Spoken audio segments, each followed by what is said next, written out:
এই আয়াতে আল্লাহ রাসূলে পাকের 5টা গুণের আলোচনা করেছেন। সুবহানাল্লাহ বললেন না তো? 5টা গুণ কি কি আমি বলছি না।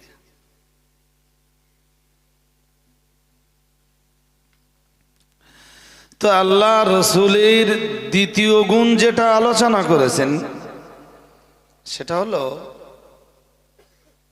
মুবাশশির।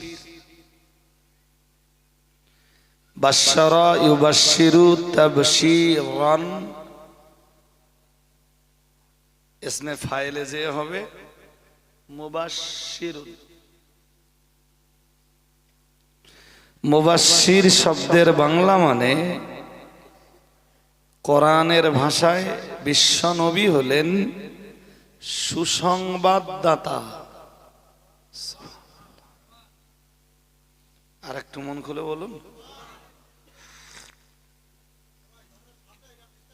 একটুখানি আপনারা শ্রোতাদের সত্যি অসুবিধা হচ্ছে, আমারও সেরকম অনুমান হচ্ছে। একটুখানি সেট আপটা করে নিতে দেন। আপনারা 50 জন শুনলে হয়তো ওতে 500 জন, 1000 জন, 2000, 5000 লোক ওতে থাকে। এবার যদি ওদের একটু সেট আপ না করতে দেন তাহলে ওই লোকগুলো আবার মাহরুম হবে। আবার এটাও ঠিক যে ইউটিউবে না সব বক্তার বক্তব্য মানুষ শুনতে চায় না। যাক, আমার যে বিশাল বিরাট সংখ্যক লোকে আমার বক্তব্য শোনে সেটা বলছি, কিছু মানুষ তো আছে। তো কোরআনুল কারীমের ভাষায় বিশ্ব নবী হলেন মুবাশশির। আপনারা একটু বলুন। আরে আলেমদের মজলিসে বসলে আরবি কিছু শব্দ আপনাদের শিখতে হবে। মুবাশশির, মুবাশশির শব্দের বাংলা মানে সুসংবাদ দানকারী বা সুসংবাদ দাতা। নবী এসেছেন পৃথিবীর ঈমানওয়ালা, আমলওয়ালা, মুত্তাকি, পরহেজগারদেরকে জান্নাতের সুসংবাদ শোনাতে।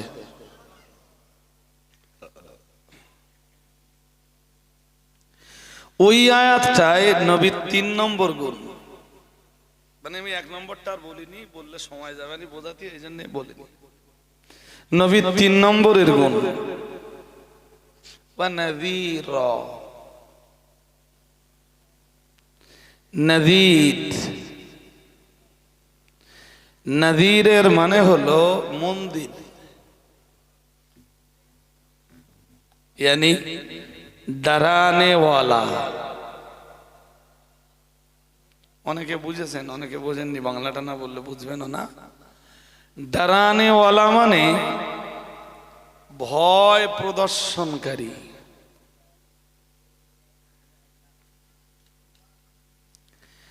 একদিকে রাসূলুল্লাহকে আল্লাহ যেমন পাঠিয়েছেন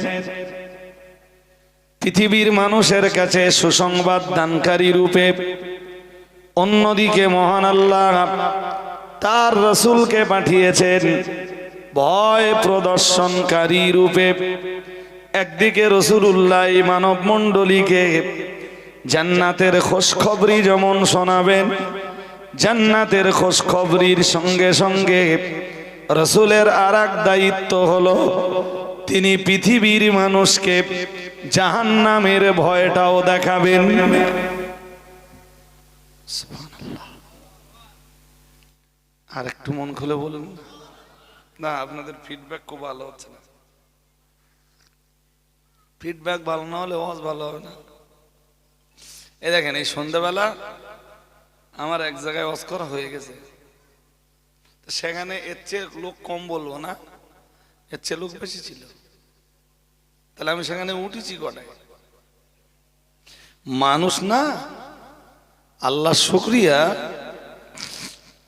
যেন আমার অপেক্ষায় থাকে যে সে লোক আসবে কখন আর উঠবে কখন।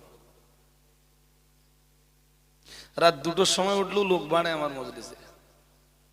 এ আপনাদের দোয়া আর আল্লাহর করুণা, এতে আমার কিচ্ছু নেই।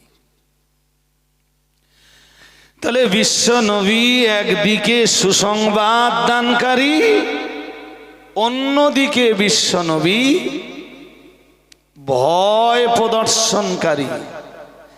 একদিকে খুশখবরি দেনেওয়ালা, আর একদিকে রাসূলুল্লাহ হলেন ডরানেওয়ালা। সুবহানাল্লাহ বলুন, আরো আওয়াজ দিয়ে বলেন। নবীর গুণ কয়টা হলো? দুইটা হলো না? দুইটা হলো। আমি এক নম্বরটা বলিনি, তার মানে 2 আর 3 হয়ে গেছে। আর আমি 4 নম্বরটা বলবো। নবী যেহেতু একদিকে সুসংবাদ দানকারী ছিলেন, আর একদিকে তিনি ডরানেওয়ালা ছিলেন, ভয় প্রদর্শনকারী ছিলেন। আবার ওই নবী বিশ্বের দরবারে দাঁড়িয়ে বলেছেন, আল উলামা ওয়ারাসাতুল আম্বিয়া। নবী জানিয়েছেন আলেমরা হলেন নবীদের ওয়ারিস। এই জন্য কিয়ামত পর্যন্ত তার যত আলেমেরা সমাজ, তার উম্মতের যত আলেমরা সমাজের দায়িত্ব নিয়ে ওয়াজ নসিহত করবেন, তাদের ওয়াজের ভিতরে থাকতে হবে একদিকে জান্নাতের সুসংবাদ, অন্যদিকে জাহান্নামের দুঃসংবাদ।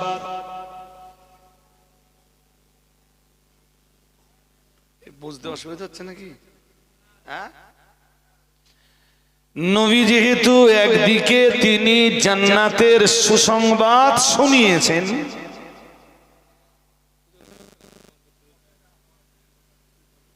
ব্যস্ত হতে হবে না, আপনাদের কমে যাবে না। একটু ঘাটা বাড়া হয়, মানে আওয়াজ কখনো হালকা হয় আর কখনো একটু জোর হয়।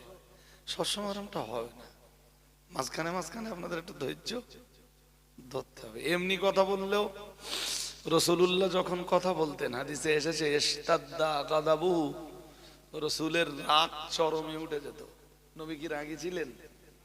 কথা হয় না। নবী কি এমনি সত্যি সত্যি খুব রাগী ছিলেন? না, খুব নরম হৃদয়ের, খুব কোমল অন্তরের মানুষ। পৃথিবীতে এত কোমল হৃদয়ের মানুষ আল্লাহ দ্বিতীয় কাউকে পাঠাননি। তা হাদিসে আসতেছে সেই নবী কবি কবি রেগে যেতেন। কখন? যখন তিনি খুতবা দিতেন। ইশতাদ্দা গাদাবুহু, তার রাগ চরমে উঠে যেত। শুধু চরমে উঠে যেত তাই না, ওয়াহ মাররাত আইনুহু, রাসূলের চোখ লাল হয়ে যেত। কি হতো? কখন? যখন যিনি খুতবা পড়তেন, মানে বক্তব্য দিতেন। খুতবাটা কি? খুতবাটা কি বলবেন? বক্তব্য। তো নবী যখন বক্তব্য দিতেন রাগ চরমে উঠে যেত, চোখ বলুন লাল হয়ে যেত। এমনকি হাদিসের বয়ানে এসেছে, সাহাবীরা বয়ান করেছেন, কান্নাহু মুনদিরু জাইশিন, রাসূলকে দেখলে মনে হতো রাসূলুল্লাহ জিহাদের ময়দানের সেনাপতি। সবাই মিলেমিশে একটু উচ্চ আওয়াজে বলেন। দেখলে মনে হতো যেন যুদ্ধের ময়দানে রাসূল সাহাবায়ে কেরামদেরকে নিয়ে নেতৃত্ব দিচ্ছেন। বাট রাসূলুল্লাহ যুদ্ধের ময়দানে নন, রাসূলুল্লাহ মসজিদে নববীতে বক্তব্য দিচ্ছেন। একবার বুখারীর হাদিসে এসেছে, বললে তো শুধু সময় যায়। কোন এক সফর থেকে রাসূল ফিরছেন,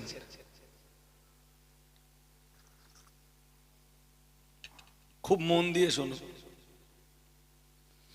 কোন এক সফর থেকে রাসূল ফিরছেন, সঙ্গে রাসূলের সাহাবীরা আছেন। তো আসরে রক্ত হয়েছে, নামাজ পড়তে গেলে উজু লাগবে তো। হ্যাঁ না বলবেন তো? উজু লাগবে না লাগবে না? না বিনা উজুতে নামাজ হবে? হবে। বিনা উজুতে নামাজ পড়লে ইচ্ছাকৃতভাবে কেউ যদি বিনা উজুতে নামাজ পড়ে ও কাফের হয়ে যাবে। শুনছেন নাকি? হ্যাঁ, আমার সমাজে অনেকেই আছে ভাই, জোহরে উজু করলি নাকি এসা পর্যন্ত থাকে। জোহরে উজু করেছে থাকলে ভালো, কিন্তু হাদিসে এসে রাসূলুল্লাহ উজু থাকতেও প্রত্যেক নামাজের জন্য রাসূল আলাদা আলাদা উজু করতেন। আর একটু মন খুলে বলে না, আসর আর মাগরিবের নামাজের খুব বেশি পার্থক্য নেই। পার্থক্য মিন্স সময়ের খুব বেশি ডিফারেন্স নেই। আবার মাগরিব থেকে এসাও খুব বেশি ডিফারেন্স নেই। তা আমরা অনেক সময় কি করি, মাগরিবে যে উজু করেছিলাম ওই উজু দিয়ে এসাটা আদায় করে দেই। আমি বলছি যদি আপনার প্রবল বিশ্বাস হয় যে আপনার উজু আছে, আপনার নামাজ হয়ে যাবে, নামাজ হয়ে যাবে। কিন্তু নামাজ এশার ওয়াক্তে নামাজের জন্য নতুন উজু করলে যেই সওয়াব পেতেন সেই সওয়াব থেকে আপনি মাহরুম হয়ে যাবেন। এই জন্যই রাসূলুল্লাহ প্রত্যেকটা নামাজের জন্য নতুন নতুন উজু করতেন। সুবহানাল্লাহ। মাগরিবের নামাজ পড়েছেন যেই উজুতে নবীর উজু আছে, এরপরেও তিনি এশার নামাজে আবার উজু করছেন। দেখা যাক লক্ষণ কাঠির মুসল্লিরা শীতকালে কি করে। উজুতে ভয় কোন সময়? জোর করে বলে না।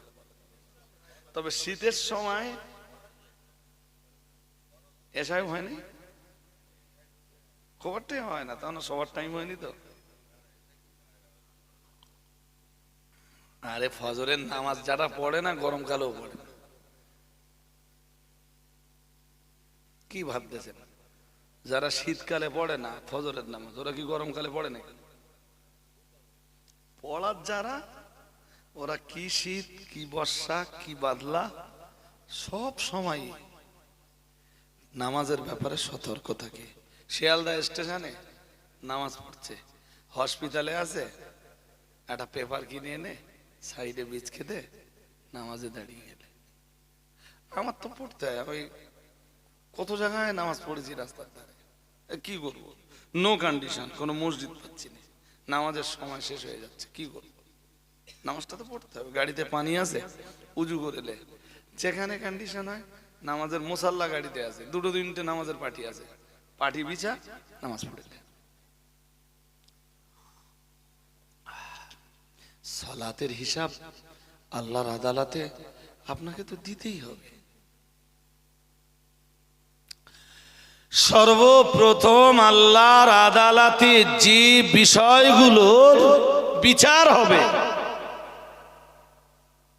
প্রথম বিচার রক্তের। কিসের কথা বলেন? কিসের বিচার? সবাই বলেননি তো, কিসের বিচার বলেন? কিসের রক্ত? মুরগির রক্ত? মানুষের রক্ত। অন্যায় ভাবে রক্ত ঝরিয়েছেন, অন্যায় ভাবে মানুষকে পিটিয়েছেন। রক্ত মানুষের অধিকার। রাসূল বিদায়ী হজ্জের ময়দানে দাঁড়িয়েও বলেছিলেন, বিশ্বনবী বলেছিলেন, ও সাহাবীরা, ইন্না দিমাআকুম, খুব মন দিয়ে শুনতে হবে, শুধু সুর শোনার নামাজ না। নবীজি বলেছিলেন, ইন্না দিমাআকুম ওয়া আমওয়ালাকুম ওয়া আরাদাকুম হারামুন আলাইকুম। সুবহানাল্লাহ। খুতবা দিচ্ছেন রাসূলুল্লাহ ময়দানে আরাফায়, বিদায়ী হজ্জের ময়দানে, লক্ষাধিক মানুষের সামনে, জিলহজ মাসের ৯ তারিখে জাবালে রহমাতের নিকটতম কোন জায়গায় দাঁড়িয়ে দিতে দিতে বলছেন, দিতে দিতে বলছেন ইন্না দিমাআকুম, দিমাউন মানে দামুন রক্ত, ব্লাড, ব্লাড, ব্লাডকে আরবিতে বলে দাম। কি বলে? দাম, রক্ত। নবীজি বললেন দামের বহু বচন দিমা, দিমাউন অনেক রক্ত। ইন্না দিমাআকুম, আল্লাহ পাকের রাসূল বললেন নিশ্চয়ই তোমাদের রক্ত, ও আমওয়ালাকুম তোমাদের মাল, তোমাদের সম্পদ। 3 নম্বরে বললেন ওয়া আরাদাকুম তোমাদের সম্মান। কি কি বললেন একটু মুখস্থ করে নেন। তোমাদের রক্ত, তোমাদের সম্পদ, তোমাদের সম্মান। হারামুন আলাইকুম, এটা তোমাদের উপরে হারাম। এর মানে এটাই তোমরা কারো সম্মান নিয়ে খেলা করতে পারবা।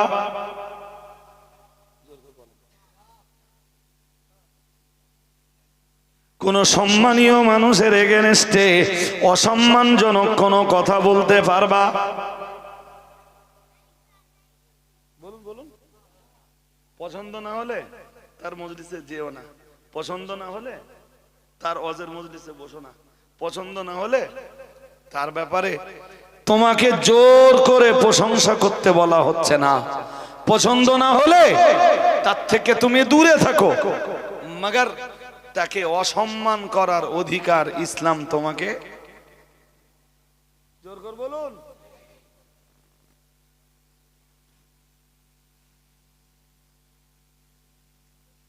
এটা তো গেল সম্মানের দিক, সম্মান। আমরা তো এভেলেবেল মানুষের সম্মান নষ্ট করি। একটা সম্মানী মানুষ এমন একটা কথা, একদম কথা বলতে বলতে বয়াকার দিয়ে পুরো উড়িয়ে দিলে, তাও কথাটা বলছে হয়তো একজন আলেমের বিরুদ্ধে, বলতে বলতে বয়াকার পর্যন্ত দিলে। আরো 2-1জনের যা ভাষা, ওদের সর্বনাশ। সেসব ভাষা শুনলি কানে আঙুল দিতে পারে। গাইল দিচ্ছিস তো, নবী তো 1500 বছর আগে বলেছেন সিবাবুল মুসলিমি ফুসুকুন। তোর নবী 1500 বছর আগে বিশ্বের দরবারে দাঁড়িয়ে বলেছেন মুসলমানদের গালি দেওয়া ফাঁসে কি কাজ। কি কাজ? জোর করে বলেন। মুসলমান নামের কোন ব্যক্তি যখন কাউকে গালি দেয়, কাজটা ফুসুক বলে গণ্য হয়, আর গাইলটা যে দেয় সে ফাসেক বলে গণ্য হয়।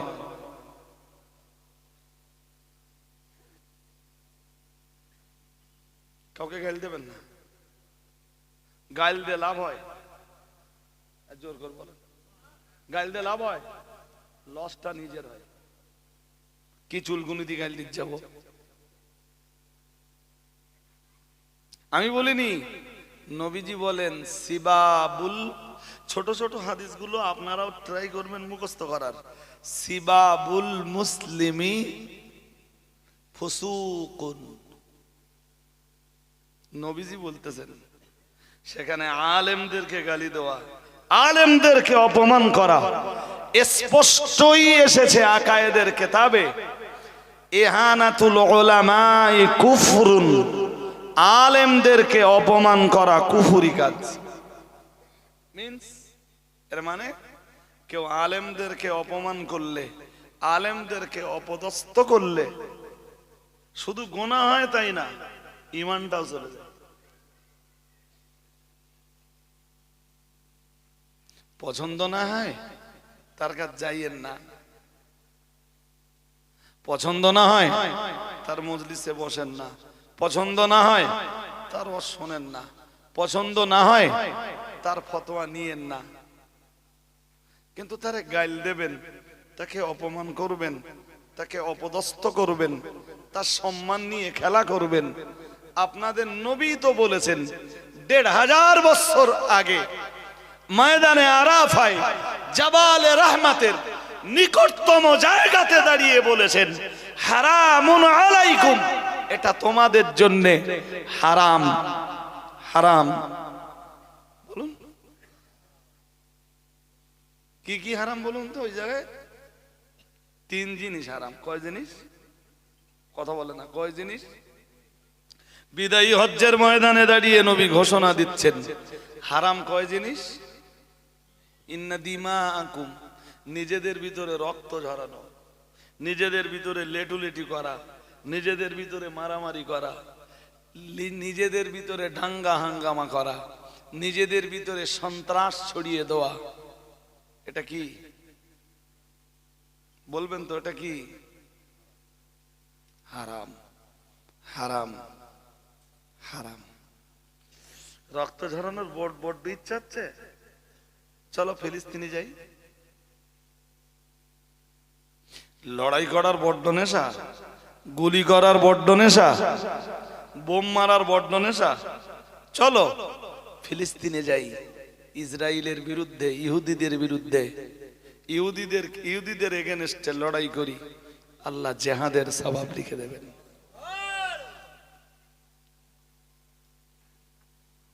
ফিলিস্তিনে যাবে না, ও লক্ষণ গাড়ির ঝোপের মধ্যে লুকিয়ে থাকবে, শত্রু আসলে তারা ধরবে, ধরে মারবে, তাও রাতের আধারে। What is this? মদ্যলোক যদি হও সামনে এসে বলো। কি কি হারাম? এক, রক্ত, দুইয়ে সম্পদ, দুইয়ে কি? অন্যের সম্পদ অন্যায়ভাবে আত্মসাৎ।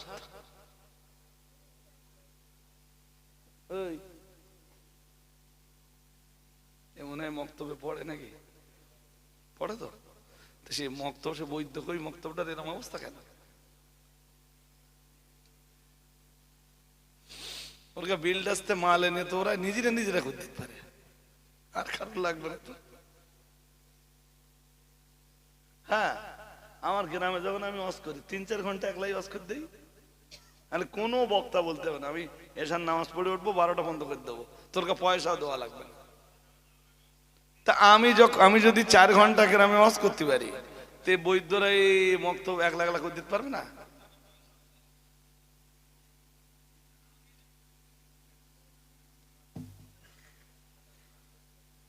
যাক, আমি বৈদ্যর ঘাড়ে যাচ্ছি, ওরা মক্তবটা তাড়াতাড়ি মজবুত করুক, এবং মক্তবের যে শিক্ষা, ওই এডুকেশনের ব্যাপারে দুটো কথা বলার জন্য তো কোরআন আয়াত আর হাদিস পড়েছিলাম, বাট এখন তো আটকে গেছি। কি কি হারাম? রক্ত, আমওয়াল, মালের বহু বচন, মাল শব্দটা আরবি বলো, সম্পদ, সম্পদ, টাকা পয়সা, ওর বহু বচন আমওয়াল। আল্লাহ পাকের নবী বিশ্বের দরবারে দাঁড়িয়ে বলেছিলেন, ইন্না দিমাকুম ওয়া আমওয়ালাকুম ওয়া আরাদাকুম। প্রিয় নবী মুহাম্মদুর রাসূলুল্লাহ সাল্লাল্লাহু আলাইহি ওয়াসাল্লাম পরিষ্কার করে বলেছিলেন, ও সাহাবীরা মনে রাখো, তোমাদের একজনের রক্ত অন্যজনের জন্য হারাম, একজনের মাল অন্যায়ভাবে অন্যজনের আত্মসাৎ, এটা নিঃসন্দেহে তোমাদের জন্য হারাম, হারাম, হারাম। অথচ গোটা দেশ জুড়ে সম্পদের আত্মসাতের ঘটনা কম নেই। ভাই তার নিজের ভাইয়ের মাল আত্মসাৎ করে,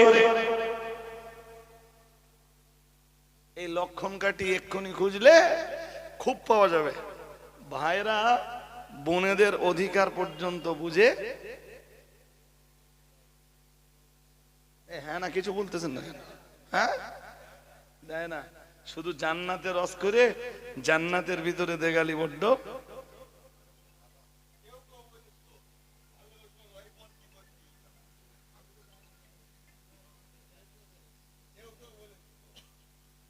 হ্যাঁ, সব কথা শুনলে তখন পুরো ক্লিয়ার হয়ে যাবে। কেউ কেউ বলে আমার কম হয়ে গেছে, অধিকাংশরা দেয় না, অধিকাংশরা। হ্যাঁ, বোনেরা 2 বিঘে পাবে, তার 5 কাঠাতে উঠে গেল, ঝামেলা করলে মোটে পাবি না।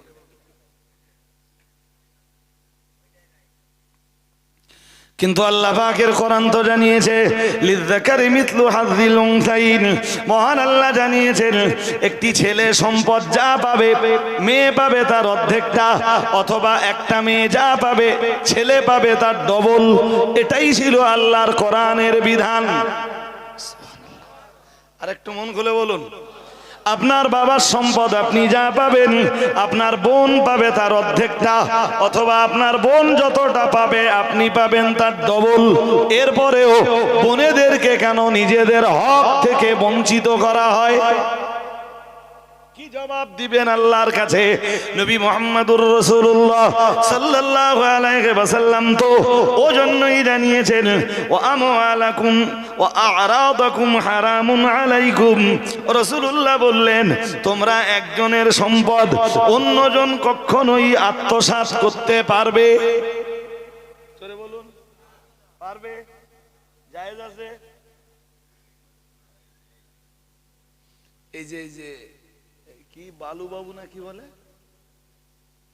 আরে বাবা এই লাস্ট যেটা গ্রেফতার হলো যদি প্রিয়, ওর ডাক নাম নাকি বালু,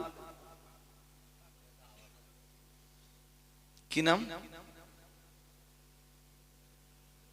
কিচ্ছু বল, বালু।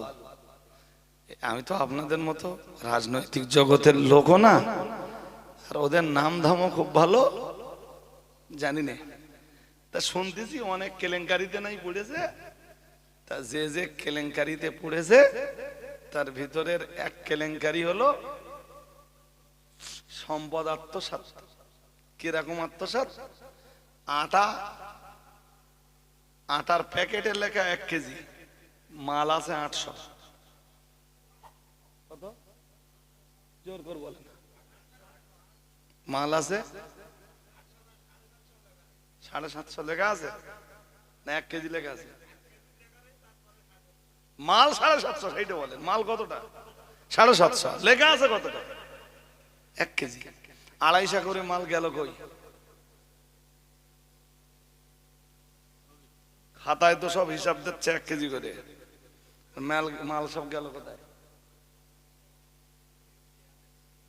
আপনাদের নবী আর এমনি 1500 বছর আগে আরাফাতের মাঠে দাঁড়িয়ে ঘোষণা দিচ্ছেন না, ওয়ামওয়ালাকুম হারামুন আলাইকুম, তোমাদের একজনের মাল অন্যজনের জন্য কি?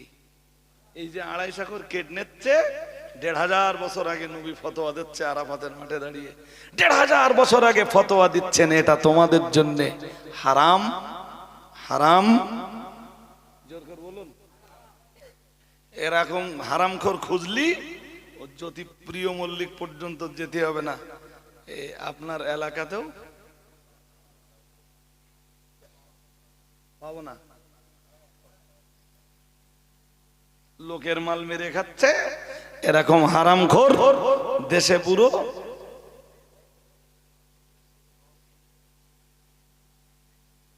শুধু বালু বাবু ধরেছে বলে ওইটা বুঝতে পারতেছি, আর যেগুলো ধরা পড়িনি, বলুন বিজেপির নেতাগুলো যদি ধরা হয় ওখান থেকে মাল কিছু পাওয়া যাবে না। শুধু ইডি বিজেপির হাতে, সেই বিজেপিকে ইডি লেলিয়ে দিচ্ছে টিএমসির নেতাদের উপর, নইলে ও নেতাদের চরিত্র প্রায় গড়ে হাঁটু জল। কি বিজেপি, কি কংগ্রেস, কি সিপিএম, কি টিএমসি, 2-4 জন ভালো থাকলে তাদের গল্প আলাদা। যারা ভালো ওরা ভালো ছিল, আছে, আগামীতেও ভালো থাকার চেষ্টা করবে। এরকম ভালো নেতা আমার নলেজেও এক একটা জানা আছে।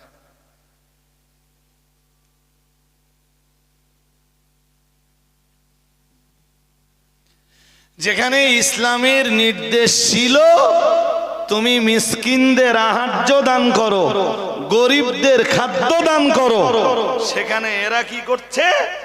গরিবদের খাবার থেকে তোলা তুলতেছে। প্যাকেটে লিখে দিচ্ছে 1 কেজি, প্যাকেটে আছে 750 থেকে 800 গ্রাম মাল। নাউজুবিল্লাহ, একটু জোর করে বলুন নাউজুবিল্লাহ। হ্যাঁ, তা যেটা ধরা পড়েছে বুঝতে পারতেছি, আর যেগুলো ধরা না পড়েছে আমি বলছি যেগুলো এরা তবু আমৃত্যু জেল খাটলি হয়ে যাবে, আর এখনো এমন পাকা শৈল আছে যেগুলোর মরার পরেও অন্তত 20 বছর জেল খাটতে, তাও মকুব হবে না জেল খাটা।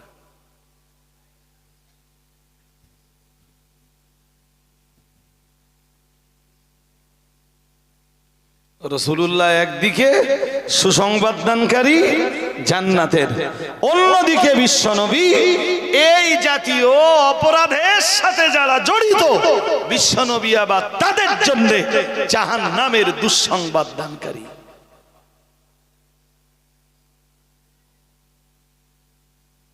পৃথিবীর নেককার, পৃথিবীর মুত্তাকি, পৃথিবীর পরহেজগার, পৃথিবীর সালেহ বান্দা বান্দীদের জন্য রাসূল যেমন সুসংবাদ দানকারী, ঠিক ততইব বিশ্বনবী পৃথিবীর বদকার, অপরাধী, পাপিষ্ঠ, মানুষের রক্ত নিয়ে খেলছে, অন্যের সম্পদ আত্মসাৎ করছে, এই জাতীয় মানুষ যারা রাসূলুল্লাহ তাদের জন্য জাহান্নামের দুঃসংবাদটাও দিয়েছেন।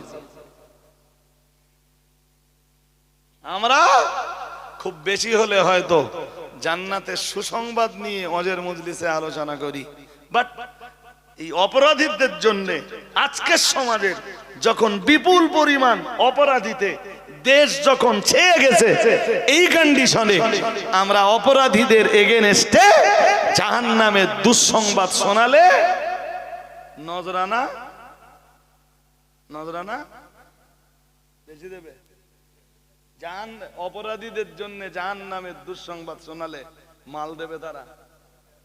হ্যাঁ, সুদখোরের বাড়ি সুদখোর দাউদ দিয়েছে, যে যদি সুদখোরে রস করা হয় সে টাকা দেবে। কথা বলবা তো, পরের বার দাউদ দেবে।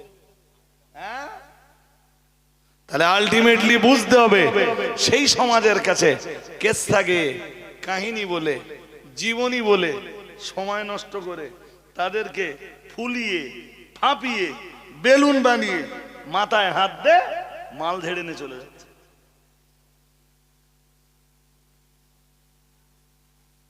এটাই চলছে। ওরাই আমার 20,000 টাকা নজরানা দেবে, 25,000 টাকা নজরানা দেবে, ওদের কাছে 30,000 টাকা নজরানা নেব, 40,000 টাকা নজরানা নেব ওদের কাছ থেকেই, আর ওদের বিরুদ্ধে বলে যাব ওরা নামাজ পড়ুক আর না পড়ুক আমার কি দরকার, আমার দরকার 40,000 টাকা। ওরা জান্নাতে যেতে হয় যাক, আর জাহান্নামে যেতে হয় যাক, আমার কি, আমার মাল দরকার। কালকে রাত্রে আমাদের দেশের কোন এক আলেমের সাথে আমার কথা হচ্ছে, তার নাম বললে আপনারা চিনতে পারবেন, আমি নাম বলছি না। তা আমারে বলছে, আমার নাম ধরে ডাকে, বলছে রজলি তা এই সমস্ত হুজুরগা কিয়ামতের ভয় নেই বলছে। তাই বললুম, আমি খানিকক্ষণ একটু মানে নীরবতা পালন করলো, মানে উত্তর দিচ্ছি না খানিকক্ষণ। আমি স্টেজে ভাই জি বিষয়টা বুঝুন, কিছুক্ষণ নীরবতা পালন করে বললুম, ঠিক উত্তরটা এরম দিলুম, আল্লাহ কিয়ামত তো শুধু শ্রোতাদের জন্যে, হুজুরদের জন্য তো কিয়ামত নেই।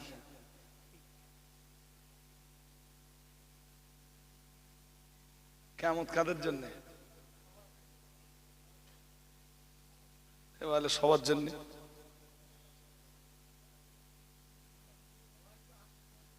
সবাই আশা করলেও কিয়ামত সবার জন্য, আশা না করলেও যারা কিয়ামত অবিশ্বাস করে তাদের কিয়ামত নেই। হ্যাঁ না বলবেন তো?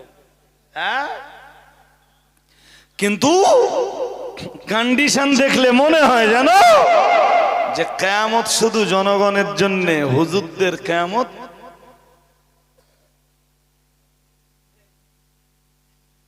হুজুরগা আবার কিয়ামত কিসের? হুজুরগা জান্নাত দুনিয়া।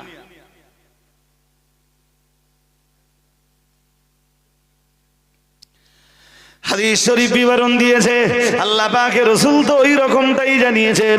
মুহাম্মাদুর রাসূলুল্লাহ সাল্লাল্লাহু আলাইহি ওয়াসাল্লাম আমার আল্লাহর নবী জানিয়ে দিয়েছেন, ও আমার সাহাবীরা মনে রাখো, আমি মুহাম্মাদুর রাসূলুল্লাহ সাল্লাল্লাহু আলাইহি ওয়াসাল্লাম বলছি, আদ-দুনিয়া সিজনুল মুমিনি ওয়া জান্নাতুল কাফিরি ও কামা ক্বালা আলাইহিস সালাম।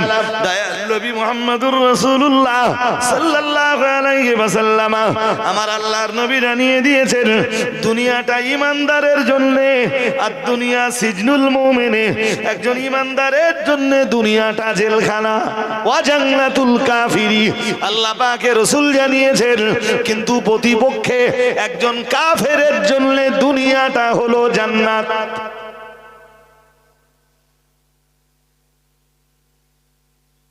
কাফেরের জন্য আরামের জায়গা, আয়েশের জায়গা, আনন্দ করার জায়গা, ফুর্তি করার জায়গা, মেরে কেটে খাওয়ার জায়গা এই দুনিয়া।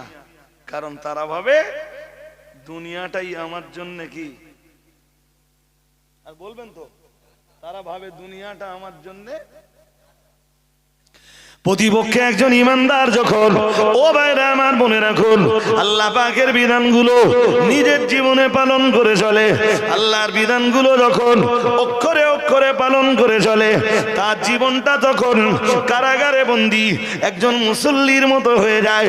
তার জীবনটা তখন কারাগারে বন্দী একজন মানে কারাগারে বন্দী একজন আসামির মতো হয়ে যায়। কারাগারের বন্দী একজন আসামি যেমন মন চাইলে সিনেমা হলে যেতে পারে না, মন চাইলে মাটিয়ার নিষিদ্ধ পল্লীতে যেতে পারে না, মন চাইলে গান শুনতে পারে না, মন চাইলে মোবাইলের অপব্যবহার করতে পারে না। কারাগারের একজন আসামির হাতে যেমন মন চাইলে তার হাতে মোবাইল তুলে দেওয়া হয় না, এবং সে তার ইচ্ছা মতো মোবাইলের অপব্যবহার করতে পারে না। কারাগারের একজন বন্দী যেমন তার মনের কামনা বাসনা নিজের ইচ্ছা মতো পরিপূর্ণ করতে পারে না। ও বাবাজিরা ভাইরা, দয়ার নবী মুহাম্মাদুর রাসূলুল্লাহ সাল্লাল্লাহু আলাইহি ওয়াসাল্লাম নবী আমার বিশ্বের দরবারে দাঁড়িয়ে আজ থেকে ১৫০০ বছর আগে বললেন, দুনিয়া সিজনুল মুমিন। আল্লাহ পাকে নবী বললেন, দুনিয়াতে ঈমানদারের কন্ডিশনটাও তাই। না না না না না, তুমি ঈমান এনেছো, পরকালকে বিশ্বাস করেছো, কিয়ামতকে বিশ্বাস করেছো, হাসরের ময়দানে আল্লাহর আদালতের সামনে তোমায় দাঁড়াতে হবে, এই জিনিস তুমি বিশ্বাস করেছো। সুতরাং ইচ্ছা মতো তুমি নামাজ নষ্ট করতে পারবে না, ইচ্ছা মতো তুমি তোমার চাহিদা মতো রোজা নষ্ট করতে পারবে না, ইচ্ছা মতো তুমি গরিবের মাল আত্মসাৎ করতে পারবে না, ইচ্ছা মতো তুমি তোমার মন যেটা চাইবে ওটা তুমি দেখতে পারবে না, তোমার মন যেটা মানে চাইবে ওটা তুমি শুনতে পারবে না, তোমার মন যেটা চাইবে জিভ দিয়ে তুমি ওটা বলতে পারবে না, তোমার মন যেটা চাইবে হাত দিয়ে তোমার ইচ্ছা মতো ওটাকে স্পর্শ করতে পারবে না, তোমার অঙ্গ প্রত্যঙ্গ গুলো তোমার চাহিদা অনুযায়ী তুমি ব্যবহার করতে পারবে না।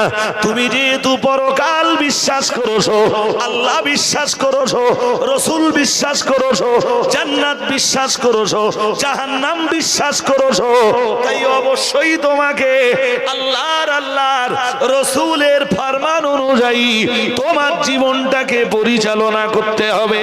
তোমার মন চাইছে গান শুনবা, কিন্তু এই গানের এগেনস্টে আল্লাহর বিধান রয়েছে, ওই গানের বিরুদ্ধে প্রিয় নবীর জবানি মোবারকের হাদিস রয়েছে। তোমার মন চাইছে কারোর গীবত করে বেড়াবা, কিন্তু এই গীবতের বিরুদ্ধে আল্লাহর কোরআনের আয়াত রয়েছে, রাসূলের জবানের হাদিস রয়েছে। মন চাইলেই তুমি গীবত করতে পারবে না। তোমার পাশে যখন সবাই হারাম খেয়ে ফুলে বেলুন হয়ে যাচ্ছে, দিনের পর দিন বিপুল ধনীতে পরিণত হচ্ছে, চাইলে তুমিও অপরাধের সাথে শামিল হতে পারবে না, তুমিও হারাম উপার্জন করতে পারবে না। কারণ মহান আল্লাহ হারাম উপার্জনের উপরে নিষেধাজ্ঞা আরোপ করে দিয়েছেন, বিশ্বনবী হারাম উপার্জনের উপরে নিষেধাজ্ঞা আরোপ করে দিয়েছেন। তুমি যখন কিয়ামতের ব্যাপারে ভয় পাবা, তুমি জাহান্নামকে যখন ভয় পাবা, আল্লাহর আদালতের সামনে একদিন দাঁড়াতে হবে, তোমার তামাম জিন্দেগির হিসাব একদিন তোমাকে দিতেই হবে। এ ভয় যখন তোমার কলিজায় জায়গা পাবে, আর ওই ভয়ে পড়ে তুমি আল্লাহর রসুলের হুকুমগুলোকে যখন মান্যতা দিয়ে চলতে যাবা, এই বিশাল পৃথিবীটা সেদিন তোমার জন্য জেলখানায় পরিণত হবে। কিন্তু এই পৃথিবী যদি তোমার জন্য জেলখানায় পরিণত হয়, তবে মহান আল্লাহ, তবেই তো মহান আল্লাহ। আল্লাহ পাকের কোরআন জানিয়েছে, ওয়াজআলনা জাহান্নামা লিল কাফিরিনা হাসিরা। মহান আল্লাহ জানিয়েছেন, আমি কাফের আর অপরাধী পাপিষ্ঠদের জন্য জাহান্নামটাকে জেলখানা বানিয়েছি। ঈমানদার যদি আল্লাহর রসুলের হুকুমগুলোকে মান্যতা দিয়ে দুনিয়াটাকে নিজের জন্য জেলখানা বানিয়ে দিতে পারে, তবেই মহান আল্লাহ পরকালের জাহান্নাম নামীয় জেলখানা থেকে ঈমানদারকে নাজাত করিয়ে দিবেন। কিন্তু ঈমানদার যদি তা না পারে, ঈমানদার কখনোই ভাববে না যে আমার জন্য দুনিয়াটা আরামায়েশের জায়গা। কি কথা বলছি শুনছেন নাকি? ঈমানদারের ব্রেনে সব সময় এটা থাকবে যে দুনিয়া আমার জন্য জেলখানা। কে বলেছেন? আমার নবী। আর সত্যি তাই। আপনি ইচ্ছা মতো দেখবেন, ইচ্ছা মতো দেখবেন, কিছু জায়েজ নেই। সিনেমা দেখবেন, মন চাইছে সিনেমা দেখি, জায়েজ নেই। রাস্তা দিয়ে একটা সুন্দরী মেয়ে যাচ্ছে, দেখার উপায় আছে? হ্যাঁ না বলে না? হ্যাঁ, তাহলে আপনি ইচ্ছা মতো দেখতে পারবেন না? শরীয়ত যেটা দেখবার অনুমতি দিয়েছে সেইটা দেখবেন। শরীয়তের অনুমতি, শরীয়তের কাছে যেই অনুমতি চাইবেন, শরীয়ত বলবে ওটা দেখা যাবে না। তখন আপনার জীবন একজন জেলখানার কয়েদির মতো জীবনে পরিণত হবে। আর দুনিয়াটা যদি একজন জেলখানার আসামির মতো মানে জীবনে পরিণত হয়, তবেই আপনি জাহান্নামের জেলখানা থেকে মুক্তি পাবেন। সুবহানাল্লাহ। আর একটু মন খুলে বলুন, আর যদি যদি যদি দুনিয়াটাকে জেলখানায় পরিণত না করতে পারেন, তাহলে পরিষ্কার পরকালের জেলখানা আছে ঢোকো। হয় এহকালের জেলখানা, নইলে পরকালের জেলখানা। হয় এহকালের জেলখানা, না দুটো জেলের একটা জেলেই যেতে হবে। এখন লক্ষণকাঠি গ্রামের মানুষদেরকে সিদ্ধান্ত নিতে হবে যে আমি কোন জেলখানায় যাব। শুনছেন নাকি? শুনছেন? কোন জেলখানায় যাব? কি ওই জেলখানা থেকে বাঁচবার জন্য, ওই জাহান্নামের জেলখানা থেকে বাঁচবার জন্য হারামি বাটপাড়ি, কথা কয় না, বোনেদের ফারায়েজ ফাঁকি দেওয়া, লটারির টিকিট কাটা, মদের বোতলে হাত দেওয়া, অবৈধ নারীকে স্পর্শ করা। এত আস্তে বলতেছেন কেন? অবৈধ নারীকে স্পর্শ করা, জোর করে বলুন, হারাম উপার্জন করা, এগুলো বন্ধ করলে দুনিয়া হবে জেলখানা, পরকালে জাহান্নামের জেলখানা থেকে তবেই মুক্তি। আর একটু মন খুলে বলুন, কি বলেছিলাম বলেন তো? রাসূল একদিকে মুবাশশির, একদিকে মনে আছে, আর একদিকে রাসূল নাযীর। একদিকে মুবাশশির আর একদিকে, হ্যাঁ, এই অপরাধগুলোর এগেনস্টে রাসূলুল্লাহ তো জাহান্নামের দুঃসংবাদ শুনিয়েছে, ভয় দেখিয়েছে, ভয় ভয়। সুদ খেও না।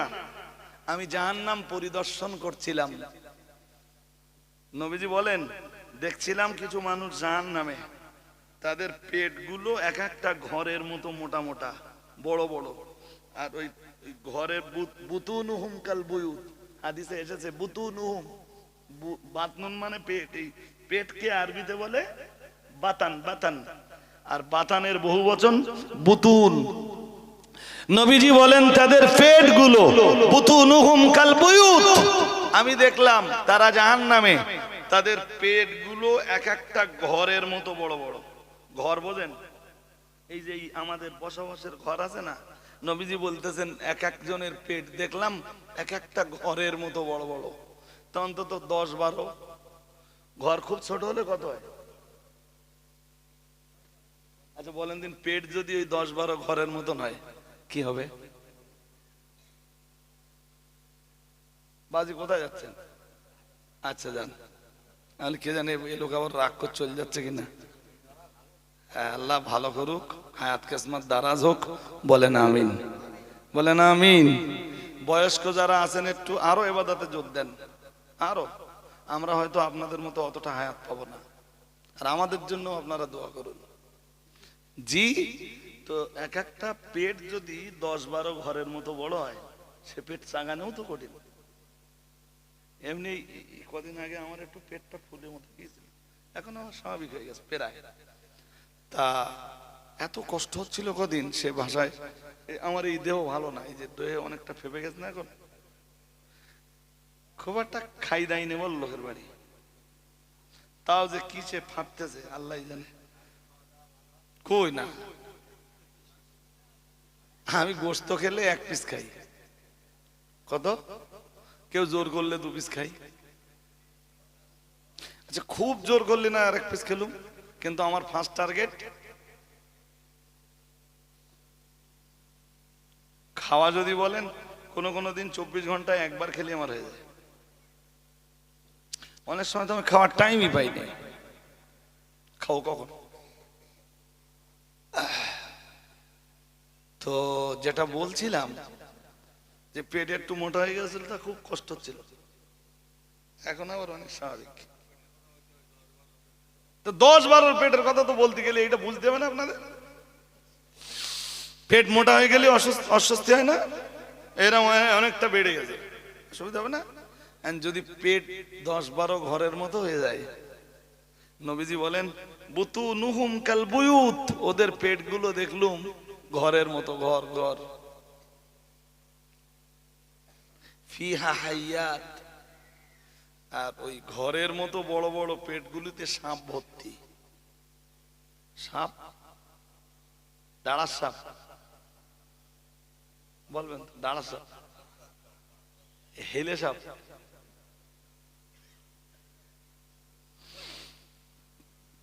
ওই পেটে যেই সাপগুলো আছে না, অত বিষাক্ত সাপ পৃথিবীতে নেই।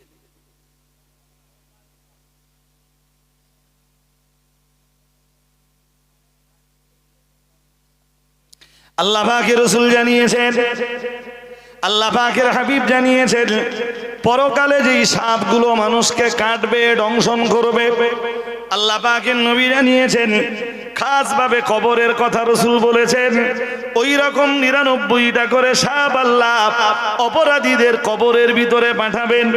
ও বাবাজিরা ভাইরা, নবী জানিয়েছেন লাবান্নাতিন মিনহা নাফাকাত ফিল আরদি, ওই 99টা সাপের ভিতরে একটা সাপ যদি নাফাকাত ফিল আরদে, জমিনে শুধু নিঃশ্বাসটা ছেড়ে দেয়। কি ছেড়ে দেয়? দংশানোর কথা বলিনি, বীজ ছেড়ে দেওয়ার কথা বলিনি, নবী শুধু বলেছেন ও পৃথিবীতে এসে যদি ও নিঃশ্বাসে যেটুকু বিষ আছে, নবীজি বলেন ওইটুকু বিষে পৃথিবীতে নতুন করে আর সবুজ কিছু জন্মাবে না। ওর বিষক্রিয়ায় পৃথিবীতে নতুন করে সবুজ কিছু আর।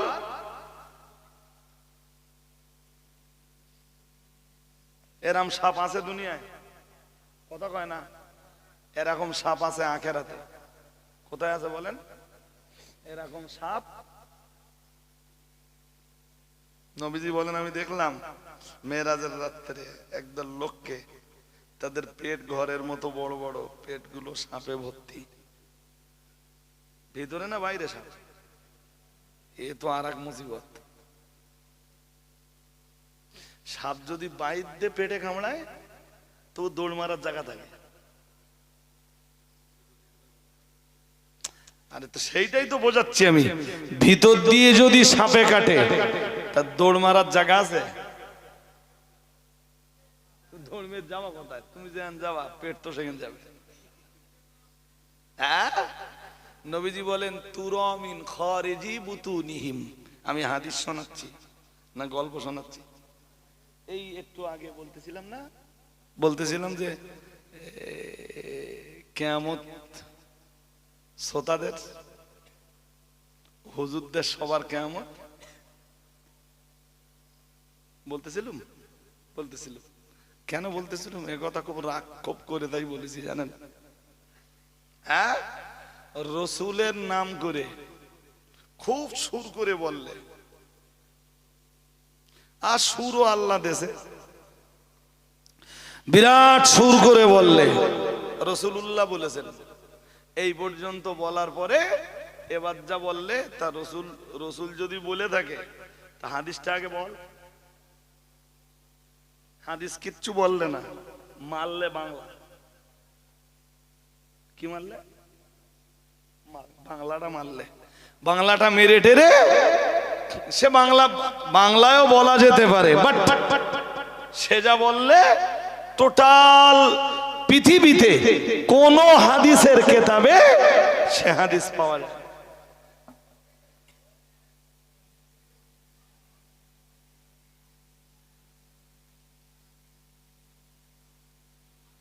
আস্তাগফিরুল্লাহ রাব্বি মিন কুল্লি যামবি ওয়া আতুবু ইলাইহি লা হাওলা ওয়ালা কুওয়াতা ইল্লা বিল্লাহিল আলিয়্যিল আযীম। মানে মন যেটা চাইলো নিজে নিজে বানালে আর সেইটাকে হাদিস বলে চালিয়ে দিলে। এর গা কিয়ামত আছে? হ্যাঁ না বলবেন তো? হয় বলেন হ্যাঁ, নইলে বলেন না নেই। আরে কিয়ামত তো সবার আছে, আমি ওটা জিজ্ঞেস করিনি, জিজ্ঞাসছি যে কিয়ামতের ভয় আছে।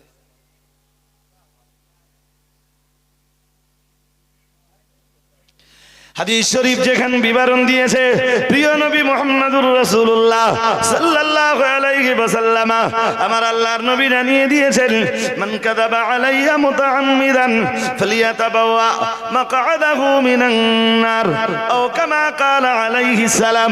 দয়ার নবী মুহাম্মদুর রাসূলুল্লাহ সাল্লাল্লাহু আলাইহি ওয়াসাল্লাম, আমার আল্লাহর নবী জানিয়ে দিয়েছেন, মান কাযাবা আলাইয়া মুতাআম্মিদান, আল্লাহ পাকের রাসূল জানিয়েছেন, কেউ যদি ইচ্ছাকৃত ভাবে আমার নামে কোনো মিথ্যা কথা বলে, আমার নামে যদি কোনো মিথ্যা অপবাদ রটিয়ে দেয়, যে কথা আমি মুহাম্মদুর রাসূলুল্লাহ সাল্লাল্লাহু আলাইহি ওয়াসাল্লাম আমি আদৌ বলিনি, ওই রকম কোন কথা নিজে রচনা করে বলবার সময় যদি আমার নাম করে চালিয়ে দেয়, আমি মুহাম্মদুর রাসূলুল্লাহ সাল্লাল্লাহু আলাইহি ওয়াসাল্লাম বলছি, ফালিয়াতাবাওয়া মাকআদাহু মিনান নার।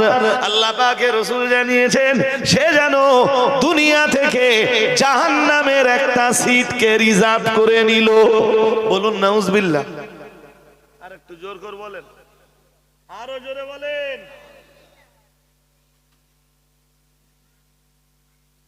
মেয়েদের গোপন অঙ্গ নাকি 33টা। কটা? আচ্ছা তুই 33টা কেন, তুই 93টা বলকে যা। তুই এইটা কেন বললি যে রাসূলুল্লাহ বলেছেন? তুই অজ করতে করতে বলতেই পারিস, আমার দিকে মন দেন, মন অন্যদিকে দিলে হবে না। তুই অজ করতে করতে বলতেই পারিস যে মেয়েদের গোপন অঙ্গ 93টা। 33 কেন? তুই 93 বল, 103 বল, ওতে যদি মন না ওঠে 8 বেশি বল। কথা শুনছেন নাকি? বাট ওই কথাটা বলার আগে বলছে খুব সুর করে, নবী আমার জানিয়ে দিয়েছেন। আরে সাংঘাতিক।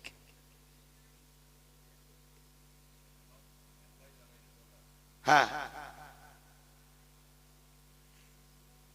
তা নবী যদি বলে থাকে তা কোন হাদিসে বলেছে? হাদিসের নাম বল। তাও যদি না বলিস, হাদিসের নাম বলতে হবে না, হাদিসের ইবারাতটা পড়। তাও পড়লে না, হাদিসের নামও বললে না, বললে নবী জানিয়ে দিয়েছেন মেয়েদের গোপন অঙ্গ 33টা। আমার বক্তব্য তুই 93টা বলকে যা। তুই 93টা বললে হয়তো সেটা মিথ্যা কথা হবে, বাট ওই মিথ্যার দায়টা, ওই মিথ্যার দায়টা কি কোথায় ছিল এরা? ওই ওরে ছেড়ে দে, অন্তত রসুলের উপরে অপবাদটা দিস নে। শুনছেন নাকি? মসজিদে নবাবিতে রসুলের এক সাহাবী নাকি দাড়ি কম ছিল, কি কম ছিল, দাড়ি নাকি কম ছিল। মসজিদে নবাবিতে গেলে নবী নাকি মুস্কি মুস্কি হাসতো, আর সে সাহাবীর কবে খারাপ লেগেছে বাড়িকে দাড়ি কেটে ফেলেছে।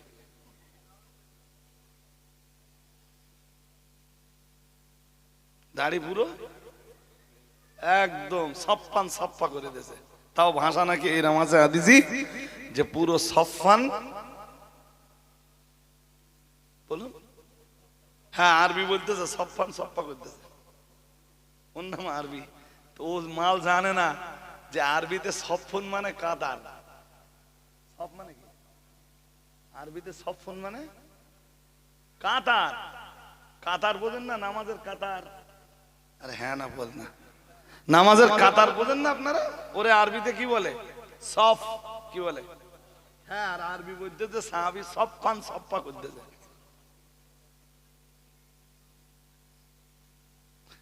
এরাম সুরেলা বক্তাদের দুই একটা ওয়াজ শুনে দেখেন, এরাম ওয়াজ খুব এভেলেবেল পাওয়া যাবে না।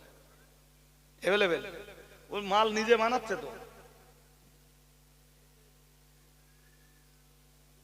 হাদিস নিজের কোম্পানিতে, আর রসুলের হাদিস যদি হয়ে থাকে, এবার বল, আমার কাছে মেশিন আছে, মেশিন কি আছে, হাদিসের সফটওয়্যার আছে একটা নেওয়া, আল বাহিসুল হাদিসি সফটওয়্যারটার নাম।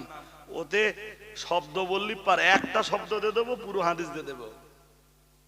যদি কোনো হাদিসে থেকে থাকে এবং হাদিসের নাম্বার পর্যন্ত দিয়ে দেবে, এই কিতাবের এত নাম্বার। আমার কথা শুনছেন? সঙ্গে সঙ্গে দিয়ে দেবে। তুই হাদিস, তোর যদি ক্ষমতা থাকে হাদিস তুই বল, একটা শব্দ দেব, যদি তোর হাদিস সঠিক হয়ে থাকে সঙ্গে সঙ্গে ওই সফটওয়্যার পুরো হাদিসটা দিয়ে দেবে, এবং ও যা তথ্য দেবে ও তথ্য রাইট ঠিক। ও তো যদি বলে বুখারী শরীফের 5231 নম্বর হাদিস, ঠিক বুখারীতে যে 5231 নম্বর হাদিসটা খুঁজলে ওই হাদিসটাই পাওয়া যাবে। আমার কথা কি বুঝতেছেন? হ্যাঁ, ভেবেছো যে এখনো নূহ নবীর যুগ চলতেছে না?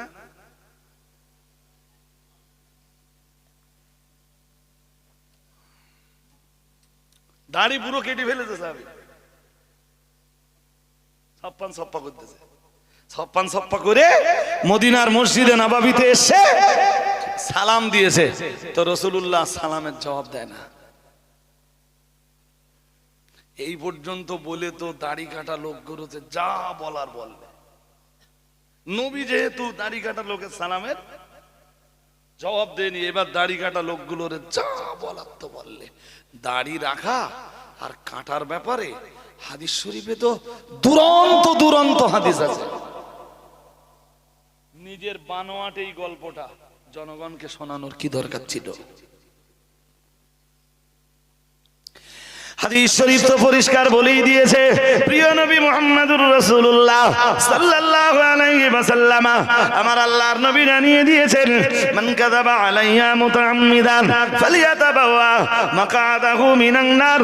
ও ভাইরা আমার, মনে রাখুন, আল্লাহ পাকের রাসূল জানিয়েছেন, কেউ যদি আমার নামে কোনো হাদিস বানিয়ে বলে, বানিয়ে কোনো কথা যদি আমার নামে হাদিস বলে চালিয়ে দেয়, আমি মুহাম্মদুর রাসূল সাল্লাল্লাহু আলাইহি ওয়াসাল্লাম বলছি, সে যেন জাহান্নামের একটা সিটকে রিজার্ভ করে নিল। বলুন নাউজুবিল্লাহ। এবার বলুন, উতি যদি শ্রোতারা সুবহানাল্লাহ দেয়,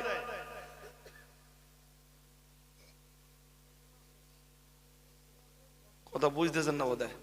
অতি শ্রোতাদের সুবহানাল্লাহ বলাচ্ছে, আরো জোরে বলো, আরো জোরে বলো। আর একটু জোরে হয় না? আর একটু জোরে বলতে পারো না? ব্যাস, শ্রোতারাও লেগে গেল। আল্লাহ আপনি আমার সমাজকে বুঝবার ক্ষমতা দান করুন। এই জন্যে বক্তাদের বক্তৃতার একদিকে থাকবে জান্নাতের খোঁজখবরি, আর একদিকে থাকবে জাহান্নামের দুঃসংবাদ, জাহান্নামের অমুবাশশিরা ওয়া নাযীরা। একদিকে নবী ছিলেন সুসংবাদ দানকারী, আর একদিকে রাহমাতুল লিল আলামিন মুহাম্মাদুর রাসূলুল্লাহ সাল্লাল্লাহু আলাইহি ওয়াসাল্লাম, তিনি ছিলেন জাহান্নামের দুঃসংবাদদাতা। পাপীদের জন্য জাহান্নামের দুঃসংবাদদাতা, ডরানেওয়ালা। নাম্বার 3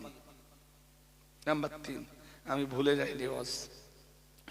হাদিস শরীফ বিবরণ দিয়েছে প্রিয় নবী মুহাম্মদুর রাসূলুল্লাহ সাল্লাল্লাহু আলাইহি ওয়াসাল্লাম, আমার আল্লাহর নবী জানিয়ে দিয়েছেন, ও আমার সাহাবীরা মনে রাখো, আমি মুহাম্মদুর রাসূলুল্লাহ সাল্লাল্লাহু আলাইহি ওয়াসাল্লাম, আমি আল্লাহ পাক আমার আল্লাহর নবীর ব্যাপারে মহান আল্লাহ জানিয়েছেন, ইয়া আইয়ুহান নাবিয়্যু ইন্না আরসালনাকা শাহিদাও ওয়া মুবাশশিরাও ওয়া নাযীরা ওয়া দা'iয়ান ইলাল্লাহি বিইذনিহি ওয়া সিরাজাম মুনীরা। মহান আল্লাহ এই আয়াতে প্রিয় নবী মুহাম্মদুর রাসূলুল্লাহ সাল্লাল্লাহু আলাইহি ওয়াসাল্লামের পরস্পর পাঁচটা গুণের বর্ণনা করেছেন। আমি 1 নম্বর গুণের কোনো আলোচনা করিনি, এবারে আপনাদেরকে বলে দিচ্ছি। নবীর প্রথম গুণ হলো মহান আল্লাহ জানিয়েছেন শাহিদান, সাক্ষ্যদাতা। কিন্তু আজ আমি এই সাক্ষ্যদাতার কোনো ব্যাখ্যা দিব না। আল্লাহ পাক রব্বুল আলামিন নবীর 1 নম্বরের গুণের বিবরণ দিয়ে বললেন, আমার নবীকে আমি পৃথিবীতে সাক্ষ্যদাতা রূপে পাঠিয়েছি। আল্লাহ 2 নম্বরে বললেন মুবাশশিরান, আমার নবীকে আমি মুবাশশির হিসাবে পাঠিয়েছি। আমার নবী মুহাম্মদুর রাসূলুল্লাহ সাল্লাল্লাহু আলাইহি ওয়াসাল্লামকে আমি আল্লাহ পাক রব্বুল আলামিন 3 নম্বরে ওয়া নাযীরা, আমার নবীকে ডরানেওয়ালা, ভয় প্রদর্শনকারী রূপে পাঠিয়েছি। আমার আল্লাহ পাক রব্বুল আলামিন 4 নম্বরে বললেন ওয়া দা'iয়ান ইলাল্লাহি বিইذনিহি ওয়া সিরাজাম মুনীরা। চলুন আমি 3 নম্বরের ব্যাখ্যা দিতে বলছিলাম, এক ধরনের এক শ্রেণীর লোককে রাসূলুল্লাহ মেরাজের রাত্রে দেখলেন, তাদের পেটগুলো ঘরের মতো বড় বড়, আর ঘরের মতো বড় বড় ওই পেটগুলো সাপ দিয়ে ভর্তি। প্রিয় নবী আমার জানিয়ে দিয়েছেন তুরা মিন খারিজি বুতুনিহিম, আল্লাহ পাকের নবী জানিয়ে দিয়েছেন, ও সাহাবীরা মনে রাখো, পেটের ভিতর থেকে, পেটের বাইরে থেকে পেটের ভিতরের ওই সাপগুলোকে দেখতে পাওয়া যাচ্ছিল। বলুন নাউজুবিল্লাহ, বলুন নাউজুবিল্লাহ। একটা কাচের গ্লাসের ভিতরে পানি থাকলে কিংবা কাচের গ্লাসে কিছু থাকলে বাইরে দিয়ে যেমন দেখা যায়, আল্লাহ পাকের রাসূল বললেন ওদের পেটের বাইরে দিয়ে পেটের ভিতরে সাপগুলো দেখতে পাওয়া যাচ্ছিল। সাপগুলো ওদের ডাংসাচ্ছিল, ওদেরকে ছোবলাচ্ছিল। ও ভাইরা আমার মনে রাখুন, প্রিয় নবী মুহাম্মদুর রাসূলুল্লাহ সাল্লাল্লাহু আলাইহি ওয়াসাল্লাম, আল্লাহ পাকের নবী ওদের কষ্ট সহ্য করতে পারলেন না। ওদের কষ্ট নবী আমার সইতে না পেরে ফেরেশতা জিবরাইলকে জিজ্ঞেস করলেন, ও ভাই জিবরাইল, মান হাউলায়ে ইয়া আখি জিবরিল, ও ভাই জিবরাইল এরা আবার কারা? আল্লাহর ফেরেশতা জিবরাইল বললেন, ইয়া রাসূলুল্লাহ ইয়া হাবিবাল্লাহ খুদুরু। ক্বালা জিবরিল আলাইহিস সালাম, হাউলায়ে আকালাতুর রিবা। ইয়া রাসূলুল্লাহ ইয়া হাবিবাল্লাহ খুদুরু, ওরা হলো দুনিয়ার সুদখোরের দল। নাউজুবিল্লাহ বলেন, জোর করে বলেন। তাহলে ভালো মানুষদের জন্য তিনি দিয়েছেন সুসংবাদ, খারাপ মানুষদেরকে দেখিয়েছেন ভয়, অথবা দিয়েছেন দুঃসংবাদ। এই অপরাধ করবা জাহান্নামে যাবা, অথবা এই অপরাধ করো না, এই অপরাধ তোমাদেরকে জাহান্নামে টেনে নিয়ে যাবে। তাহলে একদিকে নবী মুবাশশির, আর একদিকে রাসূল নাযীর, ডরানেওয়ালা। 3 নয় 4। প্রথমটা বলেছি শাহেদ, সাক্ষ্যদাতা। তাহলে সাক্ষ্যদাতা, সুসংবাদদাতা। 3 ডরানেওয়ালা। 4 এ দেখেন, আমার লাল বাতি জ্বলে গেছে, বলো জি। 4 রাসূল হলেন কি? ডরানেওয়ালা। 4 নবী, तीने नबी डराने वाला, चारे रसूल वदाइयान इलाल्लाह। नबी হলেন দাঈ ইলাল্লাহ। শুনছেন নাকি কি বলছি বলেন দিন? চারে রসুল দাঈ, এটাও আরবি, দাঈ ইলাল্লাহ। দাঈ মানে আহ্বানকারী, দাঈ মানে আহ্বানকারী, ইলাল্লাহ কার রাস্তায় আহ্বানকারী? আল্লাহর রাস্তায় বা আল্লাহর দিকে আহ্বানকারী। নবীর চতুর্থ গুণ, বিশ্ব নবী হলেন আল্লাহর রাস্তায় আহ্বানকারী। সুবহানাল্লাহ। আর একটু পৃথিবীর আল্লাহ ভোলা মানুষগুলোকে নবী আল্লাহর দিকে আহ্বানকারী। আমার দিকে মন দেন, একদম শেষ লগ্নে সুবহানাল্লাহ বলুন। আর একটু আরো আওয়াজ দিয়ে বলেন। নবীর চতুর্থ গুণ, তিনি দাঈ ইলাল্লাহ। সবাই বলতেছেন না তো? তিনি দাঈ ইলাল্লাহ। কোরআন বলেছে ওয়াদাইয়ান ইলাল্লাহ। আর পৃথিবীর দাঈ ইলাল্লাহ যারা, আল্লাহর দিকে আহ্বানকারী যারা, এদেরকে আল্লাহ খুব পছন্দ করেন। কোরআন বলেছে, অন্য আয়াতে আছে, ওমান আহসানু কাওলাম মিম্মান দাআ ইলাল্লাহ। সুবহানাল্লাহ। আর একটু মন খুলে বলুন, দাঈ ইলাল্লাহ যেমন আল্লাহর কাছে প্রিয়, তেমন তারা রাসূলের কাছে প্রিয়। এই আলেমরা যারা ওয়াজ নসিহত করে বেড়ায়, এরাও সবাই দাঈ ইলাল্লাহ, দাঈ।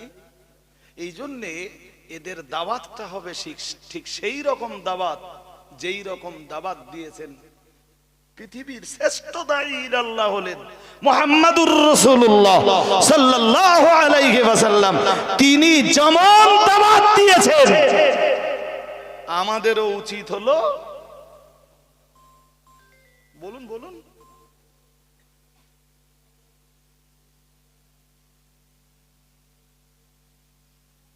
তেমন দাওয়াত দেওয়া। অন্তত নবীর মতো না পারলেও নবীর রাস্তাটা ধারণ করা। কোরআন কি সুন্দর করে বলেছে, ওয়াদাইয়ান ইলাল্লাহি। মহান আল্লাহ জানিয়েছেন, নবী আপনাকে আমি পাঠিয়েছি একজন দাঈ ইলাল্লাহ হিসাবে, আল্লাহর রাস্তায় একজন আহ্বানকারী হিসাবে, বিইদিনিহি তার হুকুম অনুযায়ী পৃথিবীর মানুষকে আপনি আল্লাহর রাস্তায় ডাকবেন, আল্লাহর হুকুম অনুযায়ী। আর একটু মন খুলে বলেন, তাহলে মানুষকে আল্লাহ রাস্তায় ডাকতে হবে কার হুকুম অনুযায়ী? আরে কথা বলবেন তো, কার হুকুম অনুযায়ী? নবী পর্যন্ত মানুষকে আল্লাহ রাস্তায় ডাকতেছেন আল্লাহর হুকুম অনুযায়ী, আল্লাহর হুকুম অনুযায়ী। এই জন্য দাঈ ইলাল্লাহ যারা হবে, তাদের নসিহত হতে হবে, তাদের দাওয়াত হতে হবে কোরআন দিয়ে, তাদের দাওয়াত হতে হবে রাসূলের আহাদিস দিয়ে, তাদের দাওয়াত হতে হবে জি আসারুস সাহাবী দিয়ে, সাহাবীদের আসার দিয়ে। আল্লাহ মঞ্জুর করুন, বলুন আমিন। আমাদের দাওয়াতকে আল্লাহ কবুল করুন, বলুন আমিন। জি, তো এই কনফিউশনে যারা পড়ে যায় যে কি জানি ওয়াজ কিরকম হবে, কি কায়দায় ওয়াজ করতে হবে, ওটা কোরআনকে জিজ্ঞেস করো, কোরআন বলে দেবে। ওটা রাসূলকে জিজ্ঞেস করুন, রাসূলুল্লাহ বলে দেবেন যে আপনি দাঈ ইলাল্লাহ হলে কিভাবে আপনাকে দাওয়াত দিতে হবে। জি, একদম শুরুতে পড়েছিলাম বুখারীর এক হাদিসের ছোট্ট একটা অংশ। নবীজি বলেন, মাসালুল্লাযী ইয়াকরাউল কুরআনা, আল্লাহর হাবিব বলেন, যে ব্যক্তি কোরআন পড়ে, ঈমান আছে, এরপরে কোরআন পড়ে, অর্থাৎ যে মুমিন কোরআন পড়ে, নবীজি বলেন ওই মুমিনের উদাহরণ কাল উতরুজ্জা। উতরুজ্জা শব্দের অর্থ হলো কমলা লেবুর মতো। সুবহানাল্লাহ। আর একটু মন খুলে বলেন, কিসের মতো বলুন? যে মুমিন কোরআন পড়ে তার উদাহরণ কিসের মতো? কমলা লেবুর মতো। নবীজি বলতেছেন তা'মুহা তাজ্জিবুন, কমলা লেবুর স্বাদও ভালো, ওয়া রিহুহা তাজ্জিবুন। নবীজি বলেন গন্ধটাও স্বাদও ভালো, কমলা লেবু ছিললে গন্ধ বেরোয় না, কথা বলে না। তা যে ইমানদার কোরআন পড়ে তার উদাহরণ কিসের মতো? এরপরে নবীজি বললেন ওমাসালুল্লাযী লা ইয়াকরাউল কোরআন কাত্তামার। নবীজি বলেন যে ইমানদারে কোরআন পড়ে না, ইমানদার কিন্তু কি পড়ে না, কোরআন জানেও না পড়েও না, নবীজি বলতেছেন তার উদাহরণ হলো কাত্তামার, খেজুরের মতো। তা'মুহা তাজ্জিবুন, স্বাদটা খুব ভালো, বাট লা রিহা লাহা, তার কোনো সুগন্ধি। খেজুরের সুগন্ধি বেরোয়? জোর করে বলে না। কমলা লেবুর মতো খেজুরের কি সুগন্ধি বেরোয়? হ্যাঁ, আমি শুধু শেষ কথাটা লক্ষণকাটি গ্রামের মানুষের বলে যাচ্ছি, আপনি কিরকম ইমানদার হবেন, কমলা লেবুর মতো না খেজুরের মতো?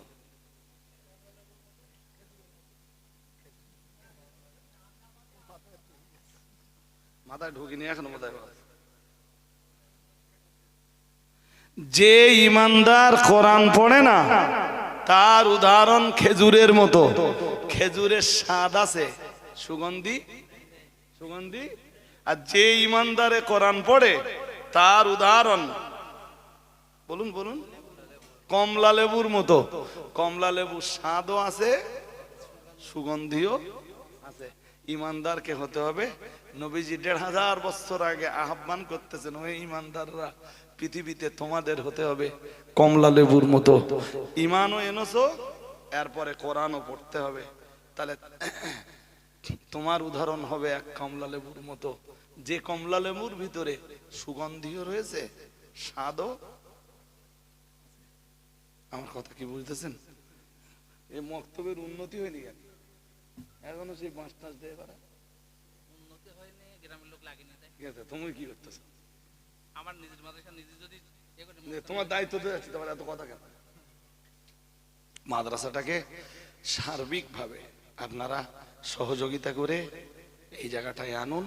আর যারা কোরআন জানেন না, খেজুরের মতো না থেকে একটু কমলা লেবুর মতো হওয়ার চেষ্টা আপনারা করুন। এইটুকু আপনাদের কাছে আমার মানবিক দাবি, মানবিক দাবি। প্রতিদিন কোরআন শরীফ পড়ুন, কোরআনের সাথে প্রতিদিন সম্পর্ক রাখুন।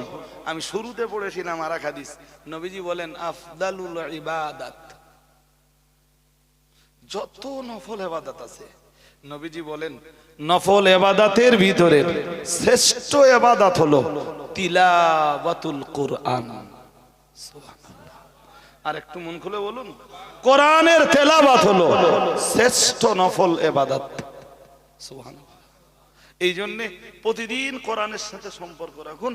আর আপনাদের একটা পরিবারের বাচ্চাও যেন মক্তবের বাইরে না থাকে, একটা পরিবারের বাচ্চা যেন মডেলের বাইরে না থাকে, একটা পরিবারের বাচ্চা যেন জি কোরআন শিক্ষার আঙ্গিনার বাইরে না থাকে।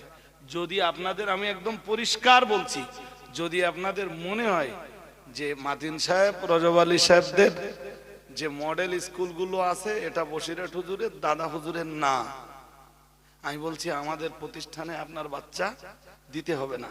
কিন্তু এই রিকোয়েস্টটুকু করছি, যে জায়গাটা মনে হচ্ছে যে সেলসেলার জায়গা, ওখান থেকে আপনিও কোরআন শিখে নেন, আপনার কোচিডারে একটু শিখে নেন। আমার কথা কি বুঝতেছেন? আপনি অন্য কোনো প্রতিষ্ঠানে গেলে না, আমি একবারও আপনার পিছনে কাটি দেবো না। তো আমি বলবো না ও তো কোরআন শিখেছে, আমি বলবো ও তো কোরআনের সাথে সম্পর্ক তৈরি করেছে। সবাই যে আমাদের মাদ্রাসাগুলোতে আসবে আর আমাদের প্রতিষ্ঠানের সাথে যুক্ত হবে, এটা ফরজও না, অজীবও না, সুন্নাতও না। আমার কথা কি বুঝতেছেন নাকি? হ্যাঁ, আমাদের প্রতিষ্ঠানে আসতে হবে এটা অপরিহার্য না, কিন্তু শিখতে হবে এইটা অপরিহার্য। আমার কথা বুঝতেছেন?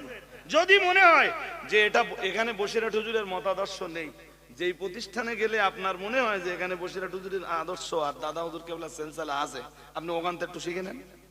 আলহামদুলিল্লাহ, আমি একবারও আপনার বিরোধিতা করতে যাব না। শালা কোরআন শরীফ শেখবো না, আবার কাঁটি মারবো, এই নীতিটা বাদ দিতে হবে। আমি কি বলেছি শুনতে পেয়েছেন সবাই? আমি নিজে শেখবো না, আমার বাচ্চাকে শেখাবো না, আরো যারা শেখাচ্ছে তার গা পিছনে কাটি দিয়ে বলবো ও ওরগা মডেল, সেলসেলারও না, বসিরা টুজিরেরও না। এই কাটি দেওয়ার মানসিকতাটা যেন কোনোদিন তৈরি না হয়। আল্লাহ আমাদের নিয়ে এসো। এমন বলে কালেকশন করতে হবে না, কেন হয় না? মাদিন সাহেব আসুক, মাদিন সাহেব আসুক। কালেকশন করতে হলে আগের থেকে বলে দিতে 10টা 14 হয়ে গেছে। কই কি বলেছে? এই তো এখন বললে হাজরিন, এখন বলতে কালেকশন করতে হবে, কালেকশন করতে গেলে 10 মিনিট আর এখন আছে নাকি সময় হাতে? শোনে নাই বলি, ওই হ্যান্ডবিল দেখো, কই কি দেখো, তুমি দেখো 8:30 থেকে কি হ্যান্ডবিল দেখাচ্ছে? 8:30 থেকে 10টা টাইম লেখা রয়েছে, আমি 10টা 15 হয়ে গেছে, এখন আমার হ্যান্ডবিল দেখাচ্ছে। এখন হ্যান্ডবিল দেখানো মানে বলছি এখন হ্যান্ডবিল দেখালি 15 মিনিটের পয়সা ওর ঘাড়ে চাপবে। যাক, এখন আমি যেটা বলছি, আব্দুল মুহিত সাহেব এসছেন তো?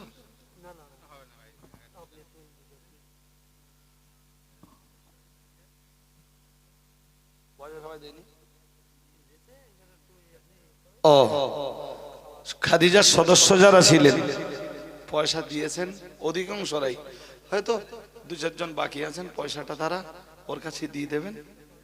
এরপর থেকে মাদ্রাসায় যে পয়সা দিবেন এই চিন্তা ভাবনা যেন করবেন না। এবার এজেন্টদের যা লাইন, এজেন্টদের তাই মাঝে মাঝে বড্ড ভিড় মনে হয়েছে আমার। আর তাতে প্রত্যেকেই যদি আলাদা ভাবে যে পয়সা দেওয়ার চিন্তা ভাবনা করে, জি, তো ওখানে একটা বিরাট ভিড় ভাট্টা হয়ে যাবে। আপনি হয়তো 200 টাকা কি 500 টাকা সদস্য বাবদ শোধ করতে দাঁড়াবেন, তো 500 বা 200 বা 100 টাকা শোধ করার জন্য আপনি অতটা কষ্ট নেবেন, অতটা কষ্ট সহ্য করবেন? লাইনে দাঁড়াবেন না, প্রত্যেক গ্রামে যারা এজেন্ট আছে ওদের কাছে আপনারা পয়সা শোধ করে দেবেন। পরের বছর এমনি আপনি বুঝতে পারবেন যে আপনার 23 সালের পয়সা শোধ হয়ে গেছে। 24 সাল আসবে, আবার পয়সা দিতে হবে। খাদিজার সদস্য এখনো যারা হননি, মেহরবানি করে, আমি তো বারংবার আসি আর বলে যাই, নাম নাসিরউদ্দিন না, ওই নাসিরউদ্দিনের কাছে আইডি আছে, লক্ষণ কাটির এদিকের আইডিটা ওর কাছে আছে। তো আপনারা এখনো যারা সদস্য হননি, 100 টাকা 200 টাকা বা 300 টাকা বছরে দেওয়ার নিয়ত করে একটা করে এই নতুন যারা সদস্য হবে না, এখন যদি কেউ নগদ টাকায় হয় সদস্য তাহলে 23, আর নইলে 24, নইলে ওরা আবার 1 বছরের পিছনে ডিউ দেখাবে। কথা কি বুঝতেছেন নাকি? যারা নগদ পয়সা দেবে ওদের 23, আর যারা পয়সা না দেবে 24 থেকে পয়সা দেওয়া শুরু করলে তাহলে 24, ওদের 24 সাল দেখাতে হবে। যাই হোক, তো আপনাদের কাছে দাবি মক্তবটার যেন উন্নতি। আমি এই বৈদ্যর কাছে প্রায় খবর নেই, তাহলে সে মাদ্রাসা কি হয়েছে, তাহলে চলতেছে। তা আপনারা এই কন্ডিশন কেন রেখেছেন? অবিলম্বে একদম সময় নষ্ট না করে মাদ্রাসাটার একটু উন্নতি ঘটানোর ব্যাপারে আপনারা সবাই এগিয়ে আসুন। আর আবার বলছি, যারা কোরআন জানেন না সবাই আপনারা কোরআন শিখে নেন। মাদিন সাহেব হুজুর আসবেন, মাওলানা আব্দুল মুহিত সাহেব তিনিও আসেনি, নিয়ে এসো।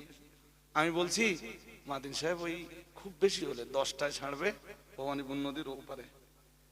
একজন ভাই 500 টাকা নগদ দিয়েছেন, তা আমি এমনি কালেকশন আর কোটা টাইম পাবো না, নগদ পয়সা কিছু দেন আমার হাতে, মাদিন সাহেব করবেন শিগগির বলে আল্লাহর হস্তে। মাদ্রাসার উন্নতি গল্পই তো চাচ্ছি, নগদ পয়সা দেন কিছু, হাত পা দিছি, পকেটে একটু হাত দেন, না থাক এই ছেলে পকেটে হাত দেন তো ছেড়াবেন পরিষ্কার হয় এই বেটা। আচ্ছা পরে ওটা ভদ্রতার পরিপন্থী না? পুরো ভদ্রতার উল্টো বিপরীত। জি, আল্লাহর বান্দারা একটু আসুন, কিছু নগদ পয়সা অন্তত মাদ্রাসার জন্য আমার হাতে দেন। আপনি যা পারেন আল্লাহর হস্তে। আবু জবর, তুমি একটু ঘোরো ভেতরটা, দেখো কে কি পয়সা দেয়। যিনি যা পারেন আল্লাহর হস্তে। জি, এই তো আর এক বাজি, তিনিও 500 টাকা দিয়েছেন। তোমার ছোট আব্বা তাই না? এস এস, এই বেটা চলে। তিনিও 500 টাকা দিয়েছেন। আমার আর এক ভাই 500 টাকা দিয়ে শুরু করেছিলেন। আল্লাহ সকলের দানকে কবুল করুন। বলো, তোর আব্বার নাম কি? আমার চিনিস তুই? আচ্ছা, হ্যাঁ, তোর আব্বাস আবার যখন বুড়ো হয়ে যাবে তখন তো তোরা আমার কাছে চিনবি, তখন তোদের দায়িত্ব পড়ে যাবে, তখন আর হয়তো আমি থাকবো না। ওই 100 টাকা দিয়েছেন। আল্লাহ কজিটাকে দিনের জন্য কবুল করুন, বলুন আমিন। সবাই একটু 10 টাকা, 20 টাকা, 50 টাকা, 100 টাকা যিনি যা পারেন মডেলের জন্য দিয়ে শরীক হন। লক্ষণকাঠি গ্রামে সারা বছরে এখনো অনেকবার আসতে হবে। যতগুলো দাওয়াত নিয়েছি প্রত্যেকটা দাওয়াতে আসবার নিয়ত রয়েছে, আসবো ইনশাল্লাহ। সেক্রেটারি সাহেব নগদে 1000 টাকা দিয়েছেন। আল্লাহ কবুল করুন, বলুন আমিন। বলুন না আমিন। সবাই এগিয়ে না এলে এই প্রতিষ্ঠানের উন্নতি পসিবল না, এই প্রতিষ্ঠানের উন্নতি সম্ভব নয়। যিনি যা পারেন আল্লাহর হস্তে দিয়ে শরীক হয়ে যান। আল্লাহ আপনাদের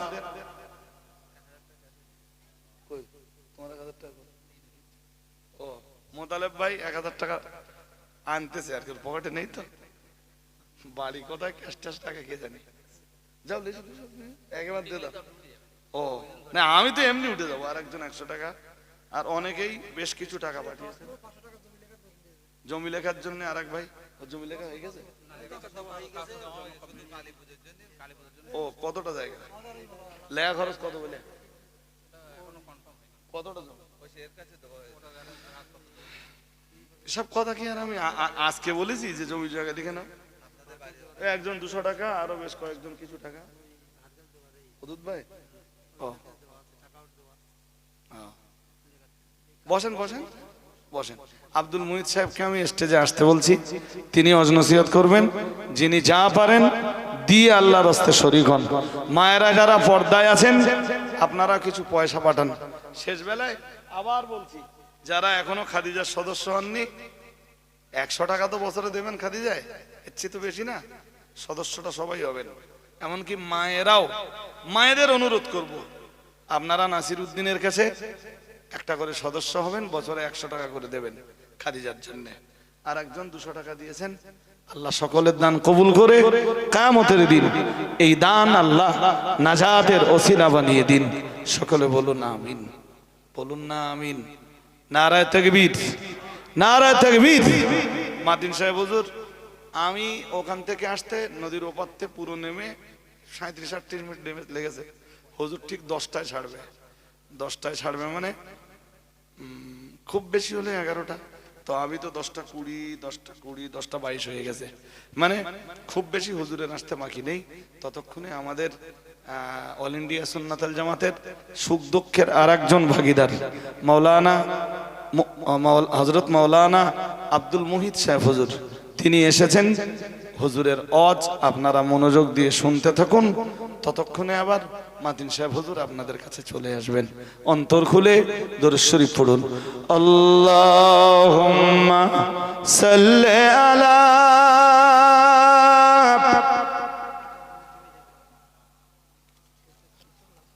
আর একজন ভাই কিছু টাকা দিয়েছেন, আল্লাহ সকলের দানকে মঞ্জুর করুন। আর একটু আওয়াজ তুলে পড়েন আল্লাহুম্মা।